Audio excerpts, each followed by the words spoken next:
কোনো সেন্টারে না হার নেই, প্রত্যেকটা সেন্টারে পাস করছে। এটা ইতিহাস। এই দিক থেকে রেকর্ড। এবং কোন সেন্টারে আমাদের কোনো অপ্রীতিকর ঘটনাও ঘটেনি। এবং শুধু এই আসে না, কারণ সারা বাংলাদেশে মানে জাতীয় সংসদ নির্বাচনে কারো প্রাণ না নিয়ে যে একটা নির্বাচন করা যায়, এটা একটা দৃষ্টান্তমূলক নির্বাচন।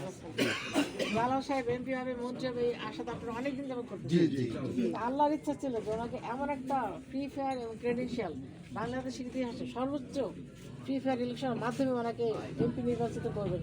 আল্লাহ ওনার ভাগ্যে এটাই রেখেছেন এবং সেটাই হয়েছে।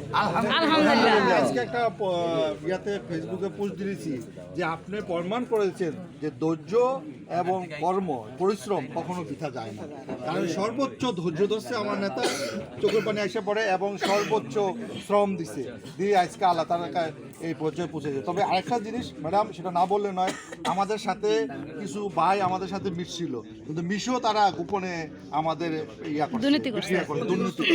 এটা একবারে 100-100 প্রমাণ আছে আমাদের। সেটা যে কিছু ভোট তো আমরা দেখতে পাচ্ছি যে এটা এগুলো নিশ্চয়ই আমরা বুঝি যে এটা কি হতে পারে।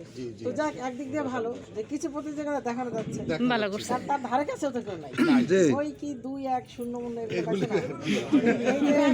একটা ভোট হয়েছে। আল্লাহ যাদের ভালো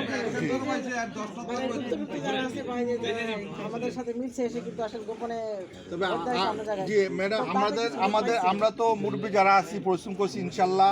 ছাত্রদের অনেক পরিশ্রম করছে, জয়নাল এজেন্ট ছিল, মামুন তো কান্না মুখা মানে ঘুরে ঘুরে, আমাকে জলিল সাইমন যারা আছে।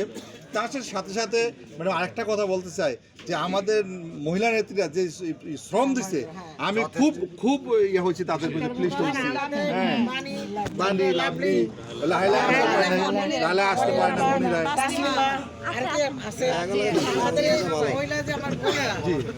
খুব পরিশ্রম আমরা এজেন্টগুলো আমাদের নিজেদের ছেলে মেয়েদেরকে দিচ্ছি।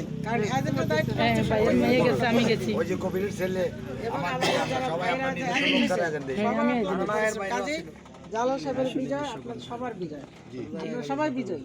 জি ইনশাআল্লাহ। আমাদের একটা ছেলে আঘাতপ্রাপ্ত হয়েছিল, আসে নাই এখন, মানে আর্মিরা সেনাবাহিনী একটু ইয়া করছিল আর কি, সাব্বির পুরার নাম ছাত্র দলের, হাসিমপুর গ্রামে আমাদের।